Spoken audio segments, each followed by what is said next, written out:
natin ang mga bagay. Ito yung yung tema natin. God will recreate the heaven and the earth.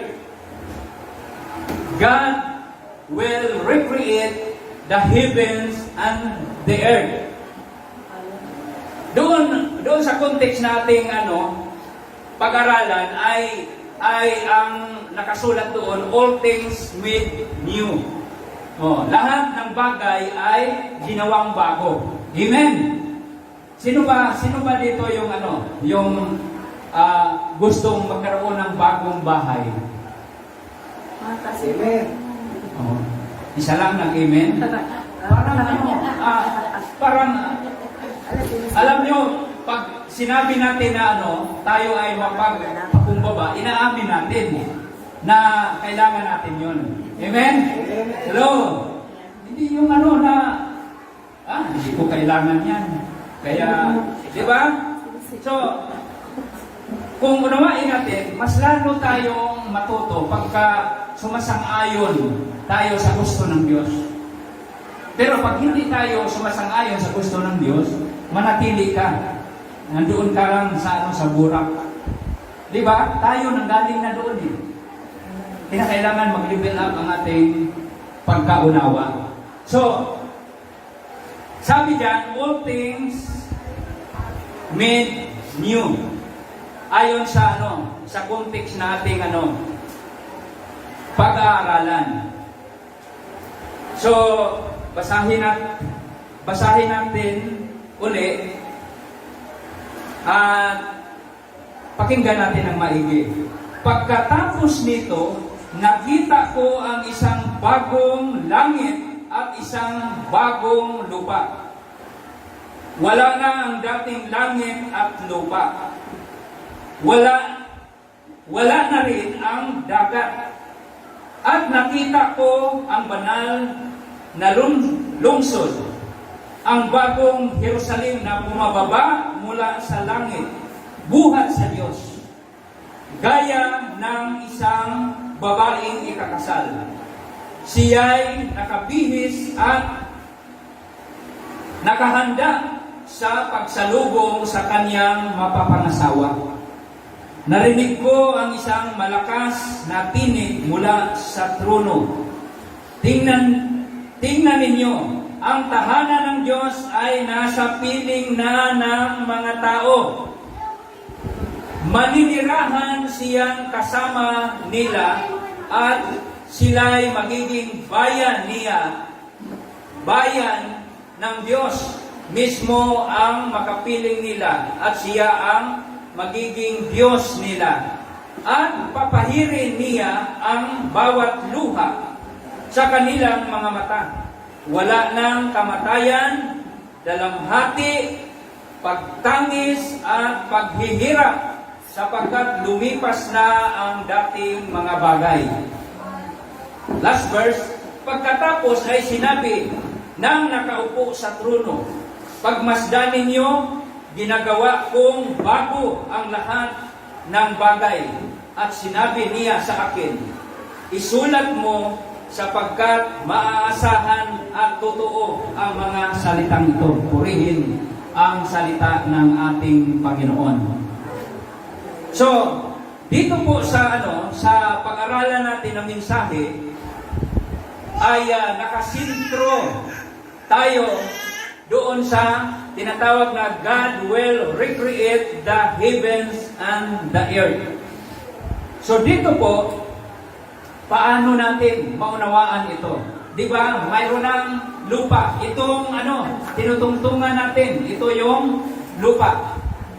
At yung nakikita natin, di ba? Yan yung langit. Kung titingala tayo, di ba? So, yan ay mapaparam yan. Yung lupa na tinutungtungan natin, mapaparam yan. Literal ba? Spiritual. So, ito, unawain to natin. Sinabi dito ay unang-una, bilang isang mananampalataya, kinakailangan ay nakikita natin ang mga bagay espiritual. na nangyari sa ating buhay. Maging sa sarili man natin. Katulad kay Juan, si Juan ang pinakitaan ng Diyos ng mga bagay, ng mga mahiwaga na bagay. Amen? Si Juan na alagad ng ating Panginoon ay walang pagkakaiba sa mga Kristiyano ngayon. Hello? Bukas ang kanyang espiritual na mga mata, ang kanyang espiritual na tainga, ang kanyang espiritual na paningin. Kaya pag ikaw ay isang Kristiyano, isang mananampalataya na bukas ang iyong paningin espiritual, pandinig espiritual, at pangunawa espiritual, ipapakita ng Diyos sa iyo ang mga bagay na kamangha-mangha na magaganap sa buhay mo, sa buhay ng sangkatauhan, at sa mga darating pa.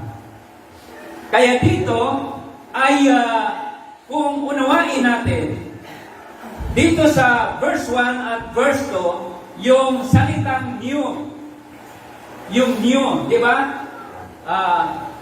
God will recreate the heaven and the earth. At yung sinabi sa context, all things made new.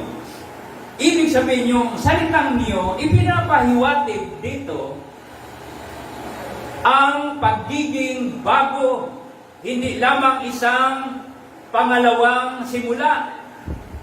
Ito'y katuparan ng prophecy or hula ng aklat ng Isaias chapter 65 verse 17. Basahin natin.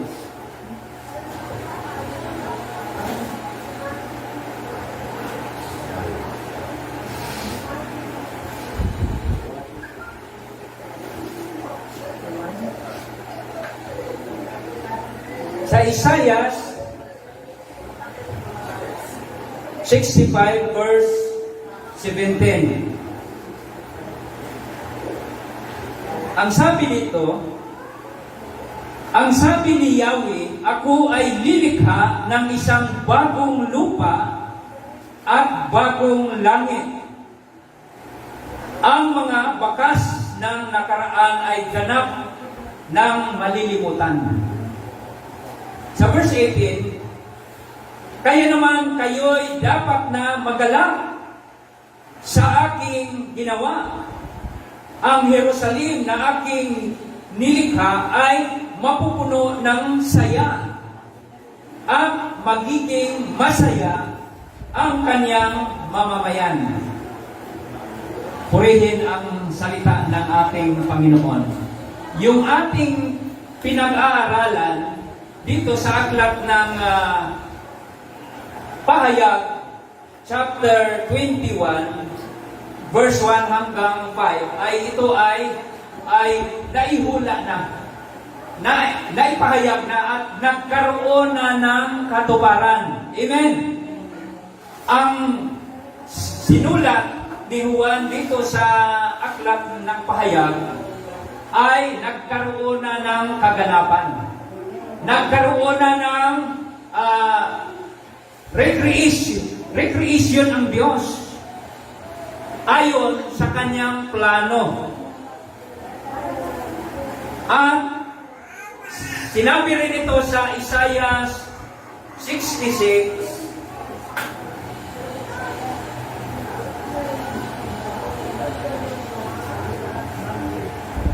sa Isaiah 66 verse 22, nang sabi ito, kung paanong tatagal ang bagong langit at bagong lupa sa pamamagitan ng aking kapangyarihan, gayon tatagal ang lahi mo at pangalan. Amen? So, ito yung katuparan. And then, mayroon pang sinasabi si Apostol Pedro sa aklat ng ikalawang Pedro, chapter 3, verse 13. Ikalawang Pedro, 2 Peter, chapter 3, verse 13. Ang sabi dito, at sino naman ang gagawa sa inyo ng masama kung masigasig kayo sa paggawa ng mabuti? Okay. Bakit ito yung sinasabi? Dahil ito yung application ng mga bagong nirecreate ng Diyos. Alam nyo yung kung sino itong bagong lupa, bagong langit. Okay? Kung unawain natin, sabi dito, ang makabuluhang at walang hanggang pagpapanibagong ito ay nagsimula na sa buhay ng mga mananampalataya kay Kristo Jesus. Amen! Hindi ito tumutukoy ng literal na lupa, literal na langit. Kasi ang literal na lupa, itong tinutungtungan natin, at ang literal na langit, yung nakikita natin sa alapaap. Amen? So, ang tinutukoy niya ay yung transformation ng tao upang maging kawangis ni Kristo. Ang puso ng tao, ito yung tinatawag sa aklat ng Hebreo na ito yung lupa na hinahasikan ng binhi. Ano yung binhi? Salita ng Diyos. At sinabi doon, matapos madiligan ng masaganang ulan, kung ang tumutubo doon ay mga dawag, mga matitinig, walang kabuluhan yun. Kundi gagapasin yun at ihahagis sa apoy. Subalit, kung ang lupa na yun matapos madiligan ng masaganang ulan, tinutubuan ng mga mabubuting bagay, yun ang pagpapalain ng Diyos. Amen? So, ang ibig sabihin, hindi literal na bagong lupa, bagong langit. Yung mga nalikha na ng Diyos ay steady na yan. Amen? Magkaroon lang ng transformation yan pagdating ng araw. Kasi, sinasabi dyan na mawawala ang dating langit at dating lupa. Okay. So, ang sabi dito, na ulitin lang natin, ang sabi dito, ang makabuluhan at walang hanggang pagpapanibagong ito ay nagsimula na sa buhay ng mga mananampalataya kay Kristo Jesus. Saan nagsisimula? Sa mga mananampalataya. Sa atin. Hello! Kaya nga, napapansin nyo yung mga testimony. Mayroon tayong pagluha dito sa lupa. Pagka nakaranas tayo ng mga kabiguan, lumuluha tayo. Mga problema, hindi na natin alam ang gagawin natin, lumuluha tayo. Dahil hindi natin alam ang gagawin natin. Pero pag ikaw ay nagkay Kristo, yung sinasabi niya na papahirin ang inyong mga luha, hindi literal na papahirin ang luha natin, kundi ikaw ay bibigyan ng katugunan at katagumpayan ng buhay mo. Kung may problema ka, ang Diyos ang kaagapay mo para mabigyan ng solusyon. Yun po, hindi literal na pahirin ng Diyos, kundi pagpapalain ka ng Diyos. Tutugunin ng Diyos ang iyong pangangailangan. Ang mahalaga lang, manatili kang tapat sa Kanya. Makikita mo ito kung ang puso mo, katulad sa puso ni Juan, na sumulat sa aklat ng pahayag. Bukas ang kanyang espiritual na pangunawa, paningin at pandinig. At sino lamang ang mayroong bukas na pangunawa, pandinig at paningin, yun lamang totoong mga mananampalataya. Pero kung ikaw ay hindi totoong mananampalataya, madilim ang buhay mo. Hindi mo maunawaan ang plano ng Diyos sa buhay mo. Kung pinapairal natin hanggang ngayon ang ating sariling kalooban, hindi mo makikita ang kalooban ng Diyos. Lagi kang magrereklamo sa buhay. Ano ba itong buhay na to? Gusto ko na, Lord, kunin mo na ako. Di ba? Kung minsan, nasasambit natin yan. Bakit natin sinasambit yan? Dahil hindi natin nakita ang magandang plano ng Diyos sa atin. Ang plano ng Diyos, pagpapalain tayo. Di ba? Sa aklat ng Jeremias 29:11, nandoon yung plano ng Diyos. Kinakailangan na makita natin at maunawaan. Dahil tayo ang tinatransform ng Lord doon sa pagiging bago. Sabi dito sa Jeremias 29:11, sapagkat batid kong lubos ang mga plano ko para sa inyo. Amen? Sabi dito, batid ko ang mga plano ko para sa inyo. Mga planong hindi ninyo ikakasama, kundi para sa inyong ikabubuti.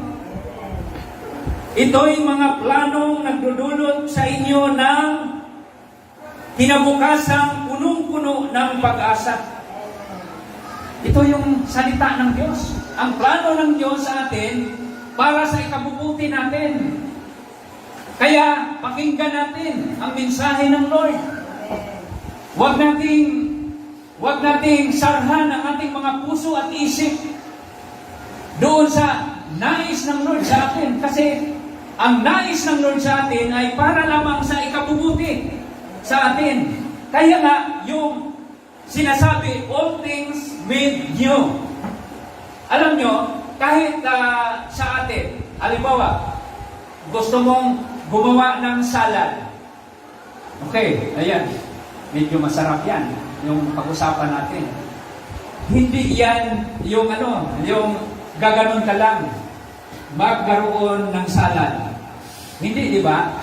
Ibig sabihin, pagka gagawa ka, process. Ang pagbabago ng buhay natin, ganun din. Hindi naman na isang mata ay bago ka na. Kailang araw-araw, binabago tayo. Ano ang paraan ng Diyos? Inaalaw niya ang mga trials sa buhay natin para i-build up ang ating mga emosyon, ang ating mga pananaw, ang ating pangunawa kung paano natin harapin ang mga pagsubok. May mga tao na nagagalit sa iyo. Tapos, dahil hindi bukas ang iyong pangunawang espiritual, nagagalit ka rin sa kanya. Di mo ba? Ang bagong langit ay iba sa dating langit. Di ba? Naalala ko, ako ay nagpapastol ng kalabaw.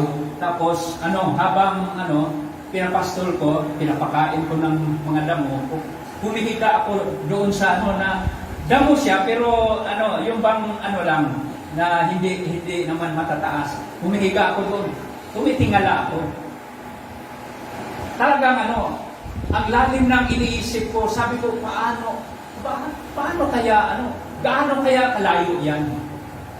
Yung langit na yan. Kasi, yan ang pangunawa natin, yung pagtingin natin dyan sa alapaap, langit na yan eh. No? Pero habang bata ka pa, hindi pa gustong gulang ang iyong pangunawa tungkol sa mga nakikita mo. Kaya, ang Diyos, siya yung bumabago sa atin. Hello? Siya ang nag-recreate sa atin kasi yung mga dating pangunawa natin, babaguhin niya yun. Dati nating pag-uugali, babaguhin niya yun.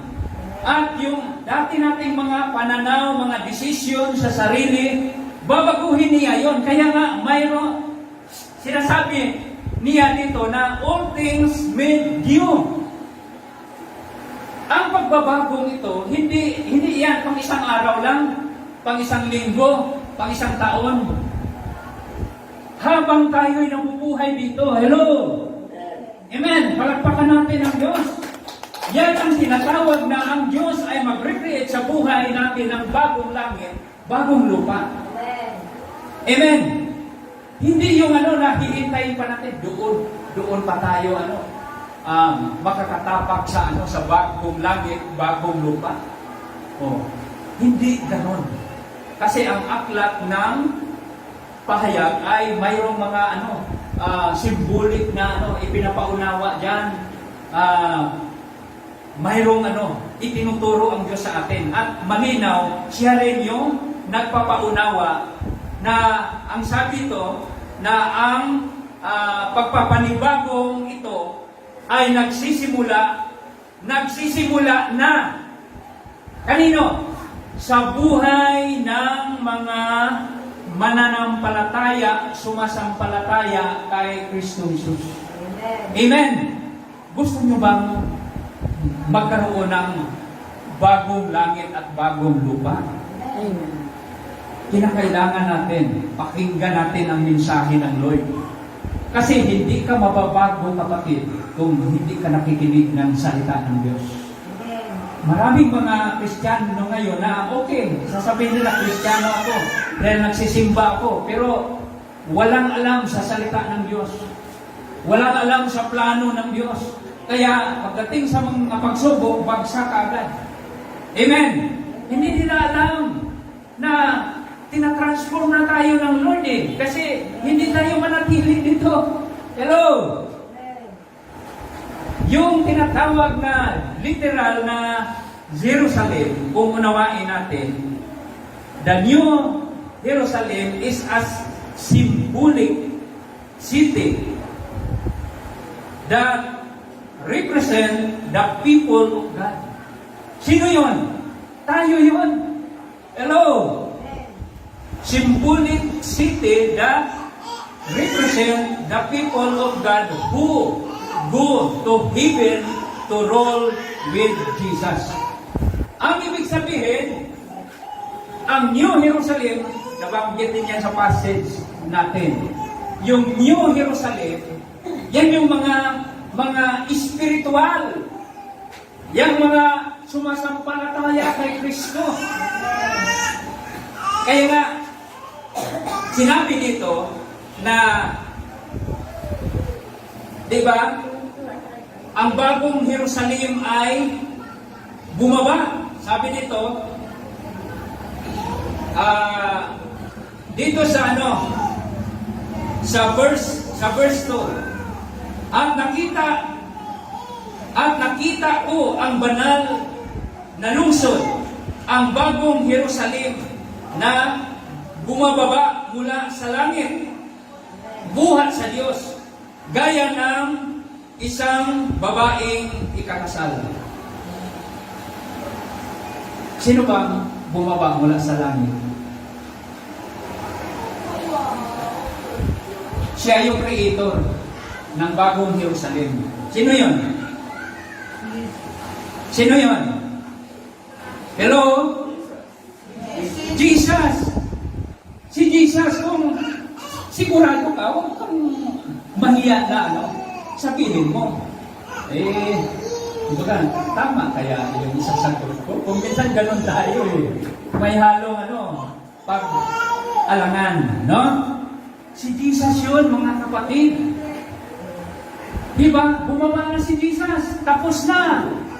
Ang unang pagbaba niya, siya yung nag-represent ng creator ng bagong Jerusalem. Kaya nga, ang sino man, sabi dito, okay,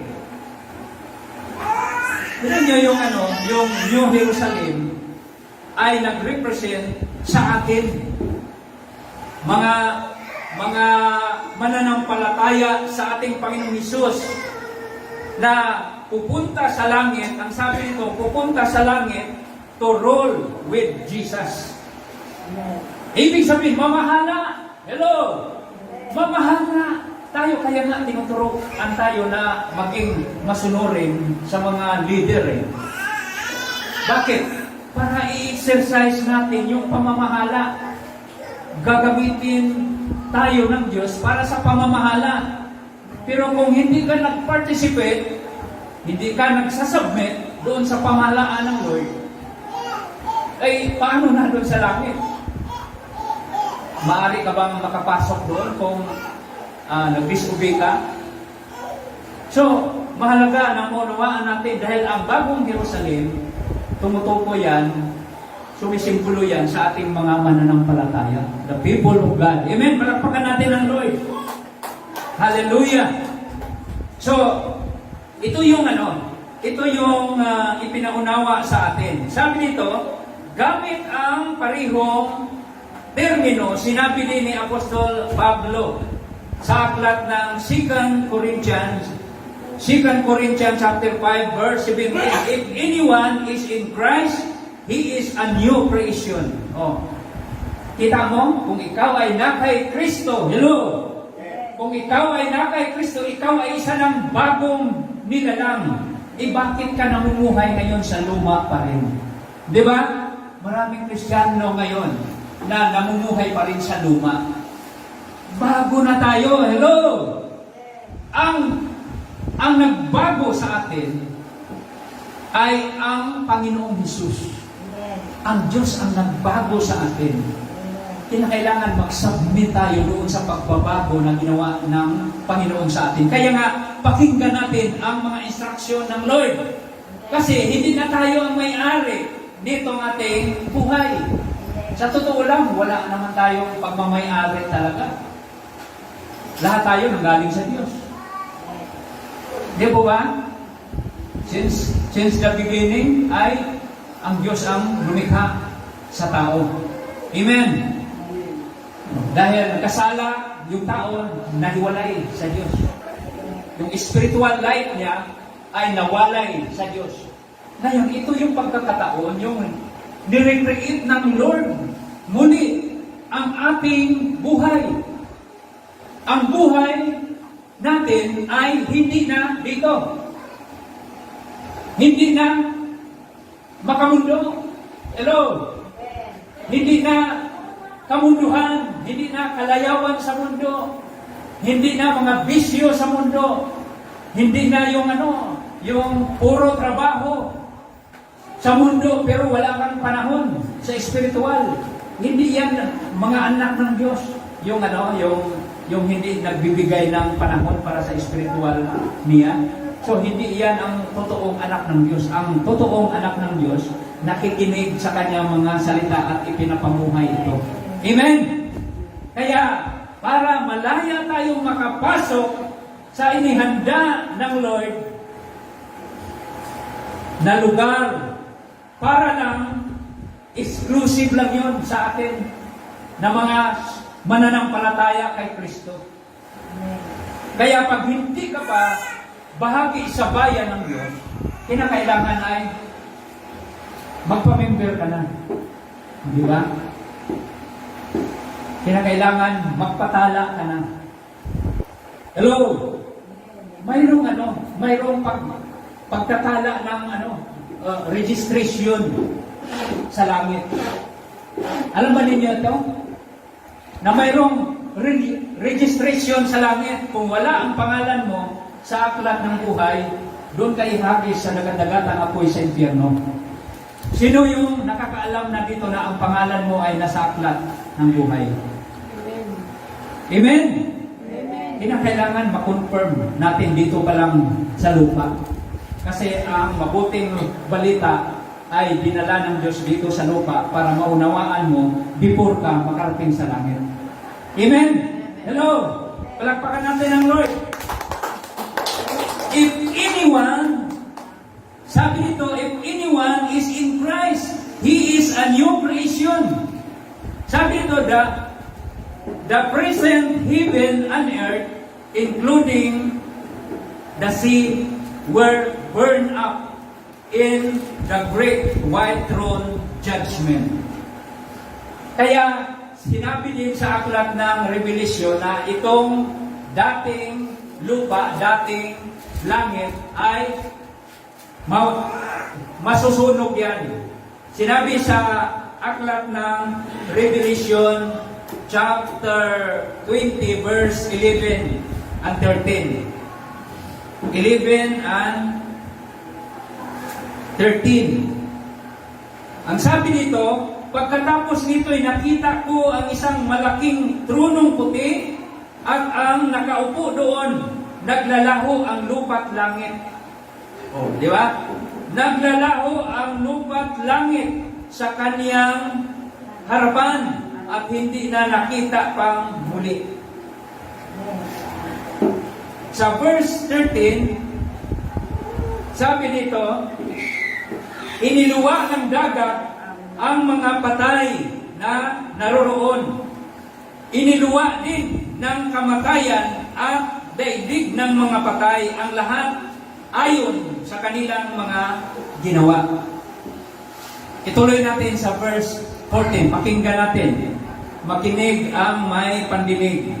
Sabi sa aklat ng Pahayag, pagkatapos ay itinapon din sa lawa ng apoy ang kamatayan at ang daigdig ng mga patay.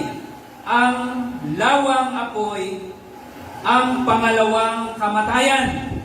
Verse 15, ang sinumang hindi nakasulat ang pangalan sa aklat ng buhay ay itatapon sa lawa ng apoy. Amen? Kaya hindi biro-biro mga kapatid. Pag ikaw ay wala pa sa bagong Jerusalem, ang bagong Jerusalem ay ito po yung mga sumasampalataya kay Kristo, nakikinig kay Kristo, sumusunod kay Kristo. Amen?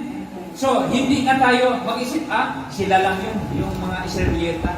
Sila lang yun, kasi nandoon yung lugar ng Jerusalem. Hindi literal na Jerusalem ang tinutukoy dito.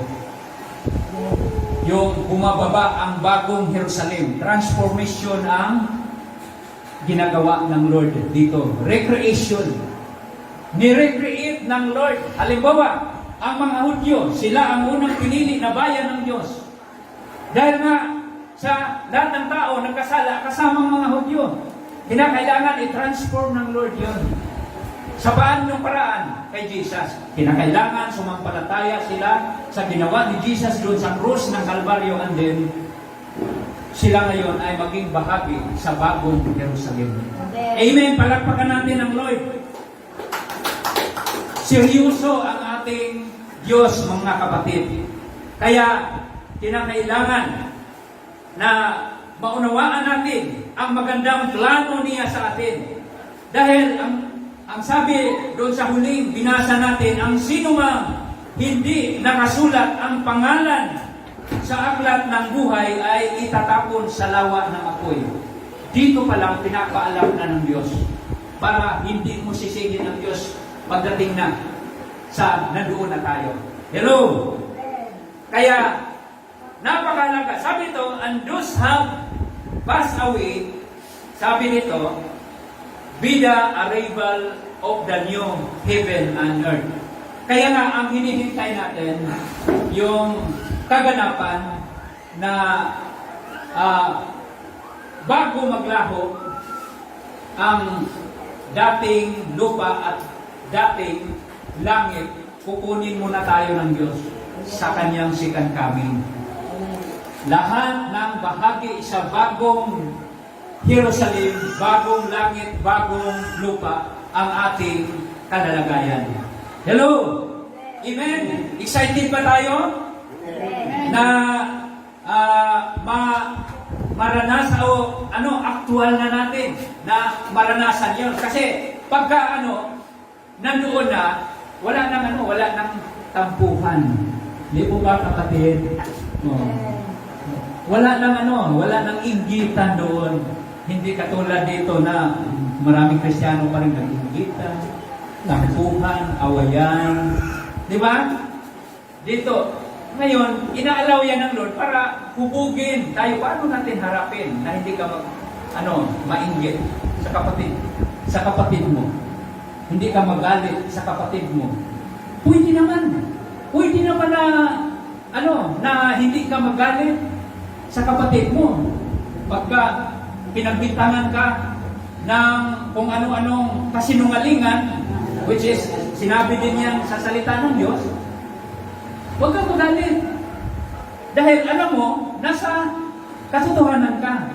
Wala kang ginawa na masama, pero kung mayroon ka talagang ginagawa na masama, ay talagang magpakumbaba ka na. Aminin mo na yon.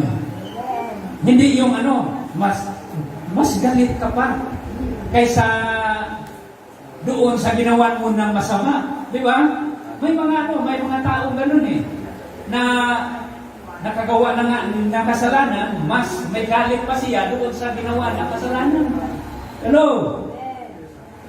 Inaalaw yan ng Lord sa atin para mayroon tayong participation doon sa recreation na ginawa ng Diyos sa ating buhay. Patuloy yan araw-araw na nirecreate ng Lord ang bagong langit, bagong lupa sa atin. Amen. Ang ating mga pag-iisip, pinakailangan ay puro na makalangit. May mga tao na sabi, ano na naman, gawain na naman, baka umabot na kayo sa langit, di ba? Yung iba, baka lalagpas na kayo sa langit. Di ba? Yung mga walang kwintang mga pananaw, hindi naman nila alam ang langit paano nila nalaman na lalagpas sa langit? Mayroon bang hangganan yung langit? Di ba? Yung mga polluted na mga salita, dapat hindi na ginagamit yan, lalong-lalo na sa ating mga Kristiyano. Kailangan bago na. Kung ano ang sinasabi sa salita ng Diyos, yun yung sasabihin natin. Hindi yung mag-create tayo ng sariling salita para lang talagang spiritual talaga to si Ate, pero hindi naman yun ang galing sa Biblia yung sinasabi niya. Parang kahawig lang. Di ba? Kung minsan, alam nyo ang kaaway, si Satanas, gumagamit din ng salita ng Diyos, pero kulang-kulang, mali-mali. Huwag natin gayahin yung paraan ng dyablo. Kung anong sinasabi sa salita ng Diyos, yun yung sasabihin natin. Hello? Para hindi tayo maliligaw. Dahil ang ating destiny ay papunta doon sa bagong langit at bagong lupa. Dito pa lang, sinimula na ng Lord ang transformation sa ating buhay. Huwag tayong manatili sa luma. Sabihin mo sa katabi mo, kapatid, huwag kang manatili sa luma. Dapat bago na tayo. Dapat bago na tayo. Amen. Wala nang inggitan, wala nang tampuhan, wala nang awayan. Di mo ba? Halimbawa, nakita mo yung kapatid mo na sumasagana. Papurihan mo ang Diyos. Lord, salamat sa buhay ng ni Sister Nora na pinagpapahalay mo, Lord. Di ba? Magpasalamat ka sa Diyos, hindi yung mainggit ka. Sana, Sister Nora, bigyan mo rin ako ng mayroon ka. Manalangin ka muna. Sasabihin namin, si Sister Nora, manalangin ka muna para bibigyan ka.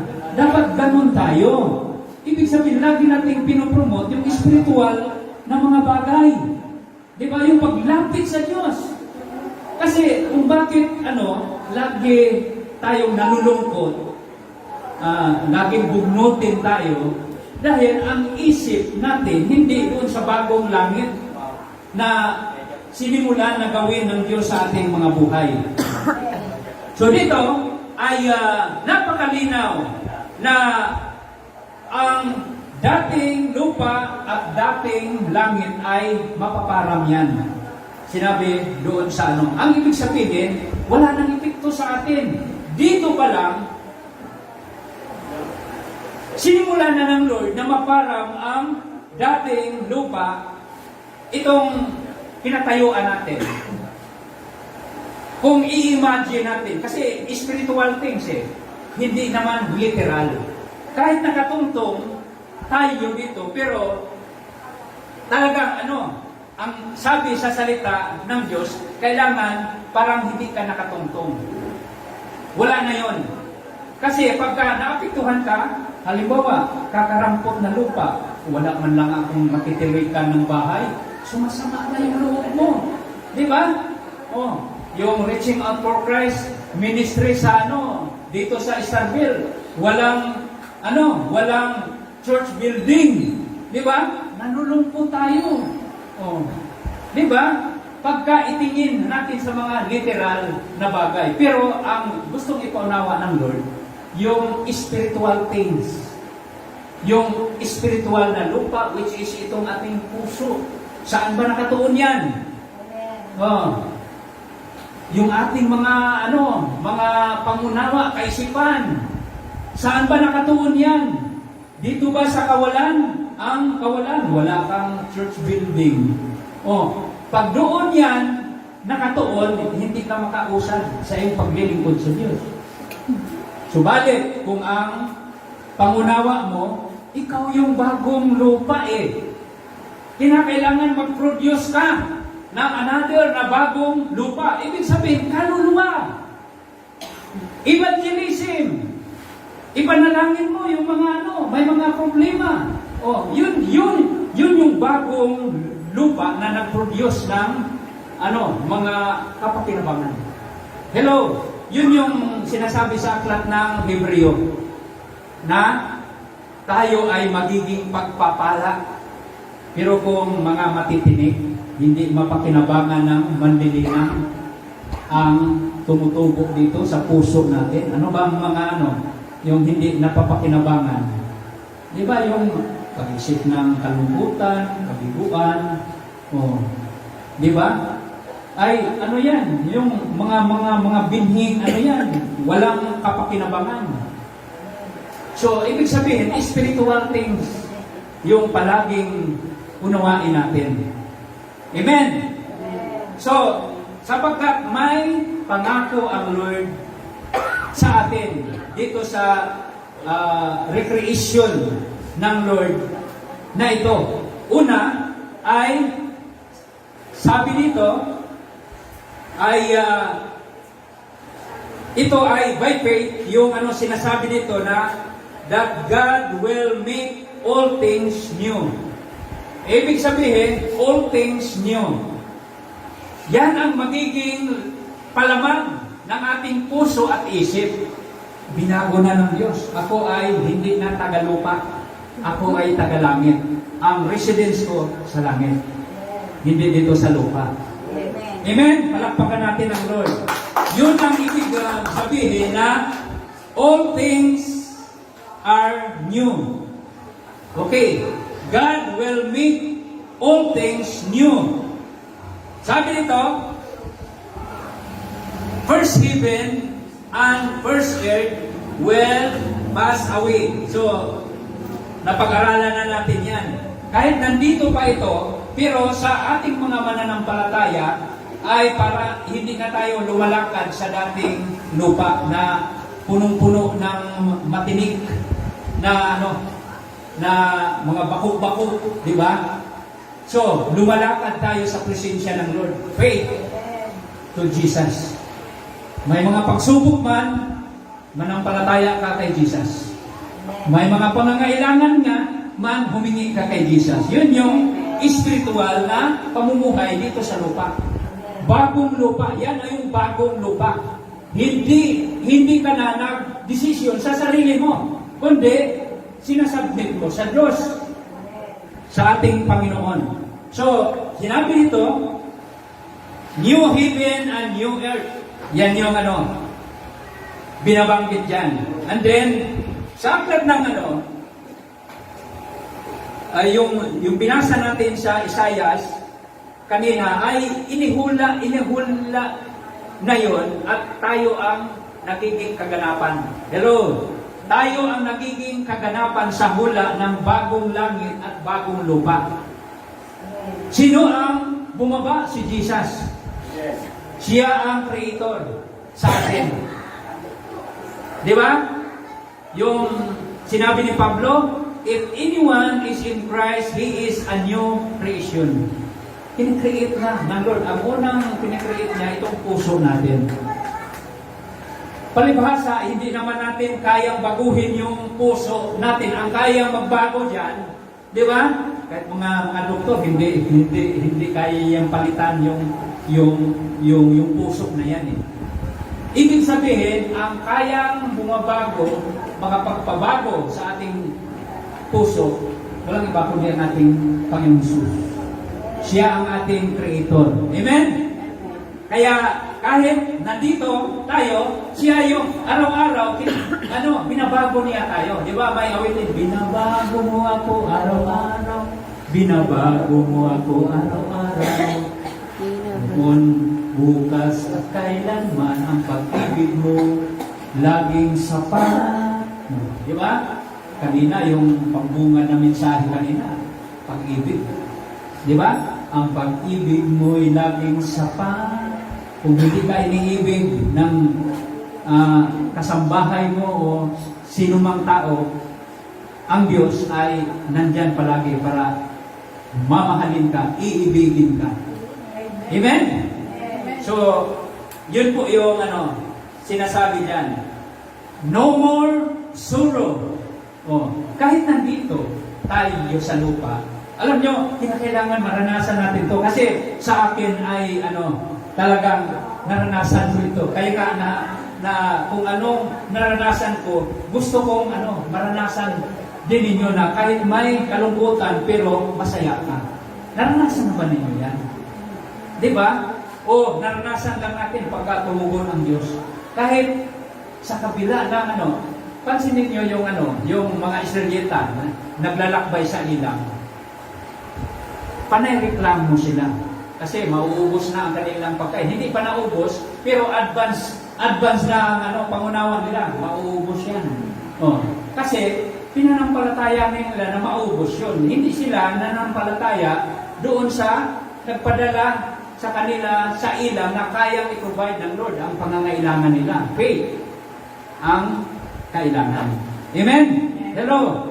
Sa bagong langit, bagong lupa, pananampalataya pa rin ang kailangan.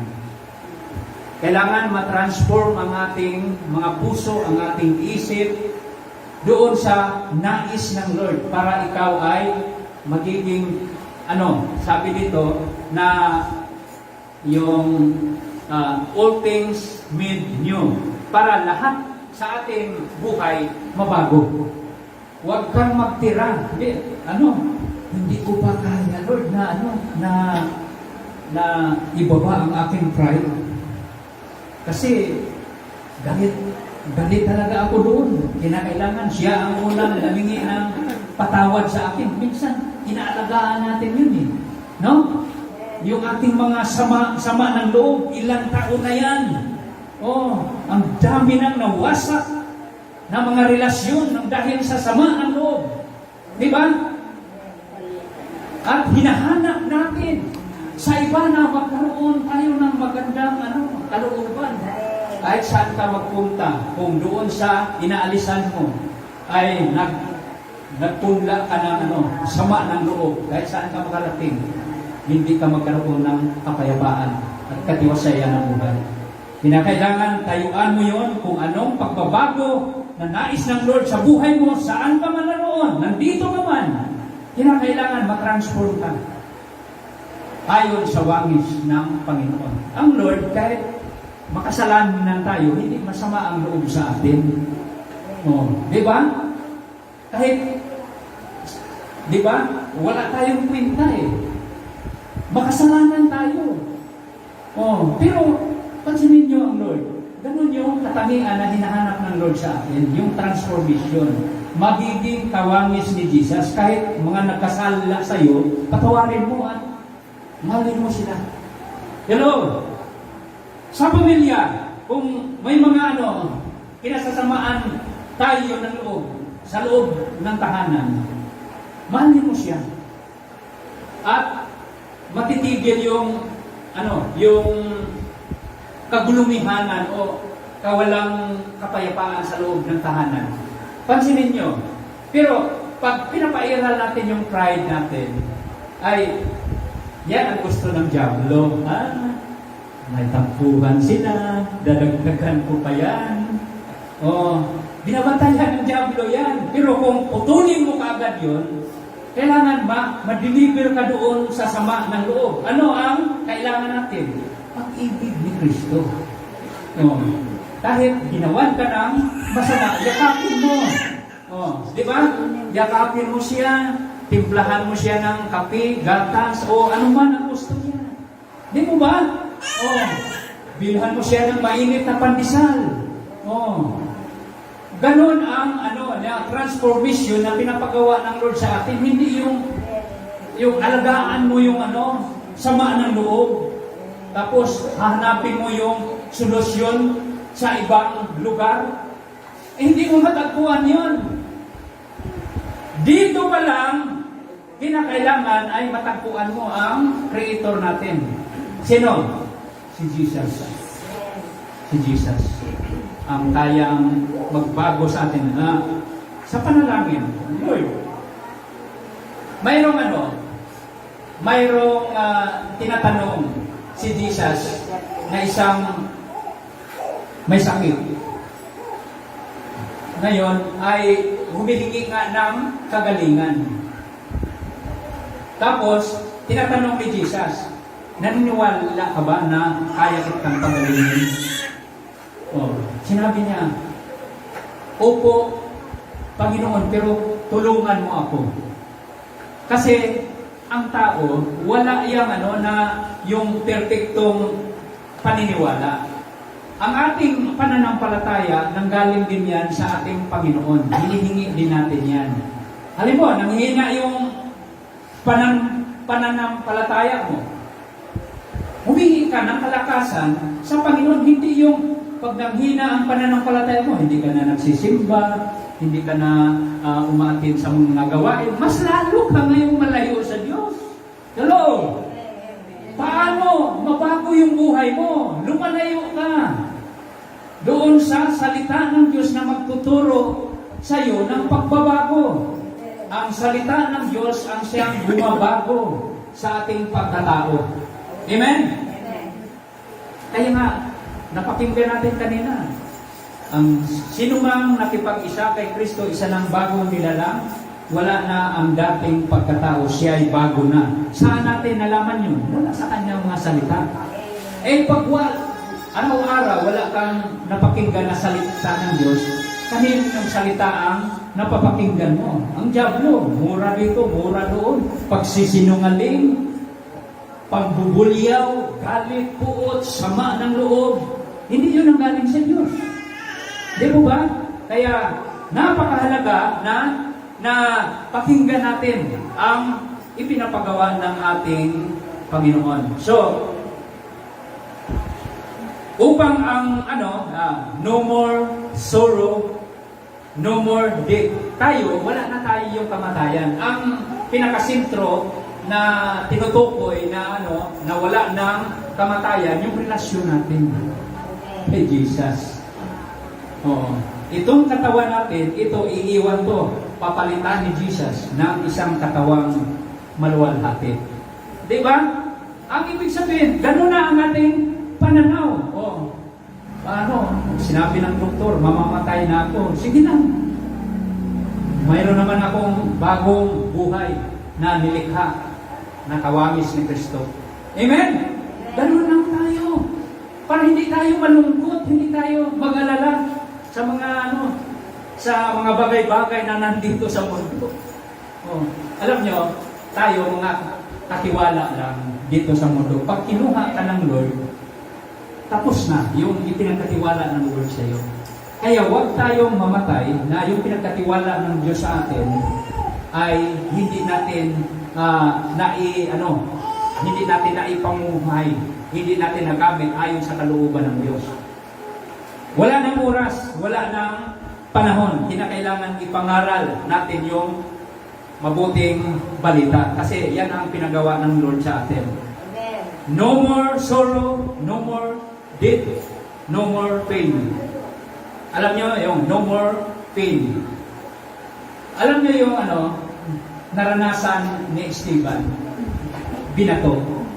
Hindi siya nasaktan.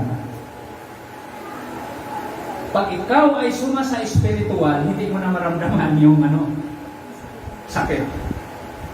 Hindi ka na masusugatan. Si Jesus, noong muling nabuhay sa espiritual, lagos-lagusan siya. Kahit nakapinig yung mga pintuan, bintana, pumasok siya sa loob. Ganon ang buhay sa espiritual.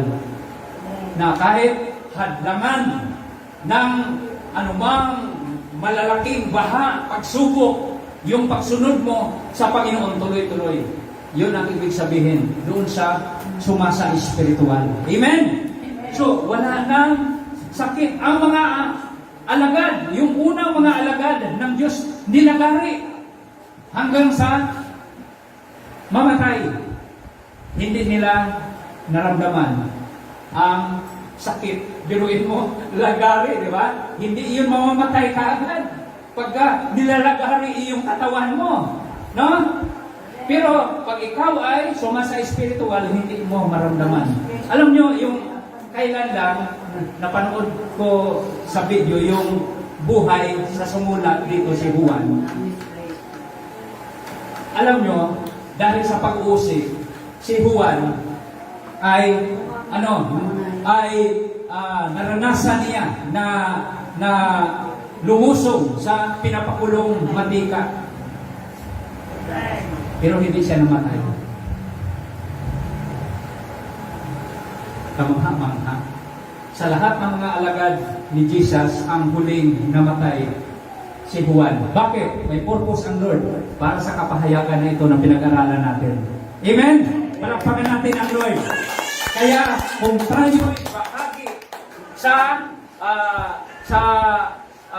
bagong paglikha ng Diyos sa atin, mag-participate tayo, may bahagi tayo. May bahagi tayo. Sundin natin ang pagbabagong ito. Huwag na yung luma, no? Huwag na yung luma. Talikuran, bago na tayo. Ibig sabihin, ang ating mga pananaw, puro bago na. Huwag na sa luma, no? So, purihin ang Diyos sa umagang ito. To God be the glory. So, no more sorrow, no more death or pain. Sabi dito,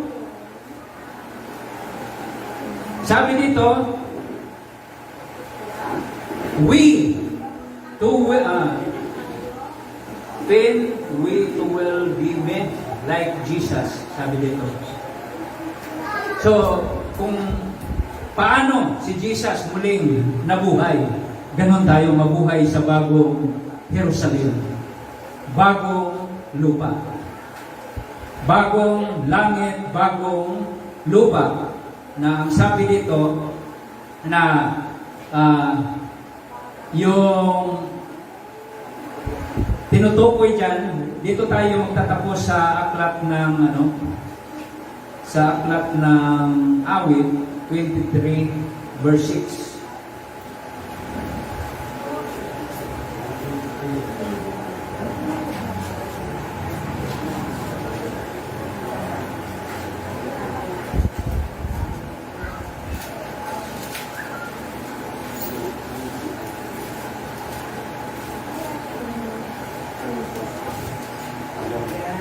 Sabi nito, kabutihan pag-ibig mo sa akin, di magkukulang. Siyang makakasama ko habang ako'y nabubuhay at magpakailanmay sa bahay ni Yahweh mananahan. Amen. Sa bahay ni Yahweh. Saan ang bahay ni Yahweh? Hello. Espiritual. Nandito. Akala natin malayo ang Diyos, nandito. Unawain natin in espiritual na pangunawa. Sabi dito, ito yung ano, yung sinabi ni David. Ayaw ni David na maghanap pa ng ibang tahanan. Maraming mga Kristiyano ngayon naghanap ng iba't ibang simbahan. Amen? Bakit? Hindi pa nila nasumpungan si Kristo. Pag ganun yung attitude natin, hindi talaga natin masumpungan si Kristo.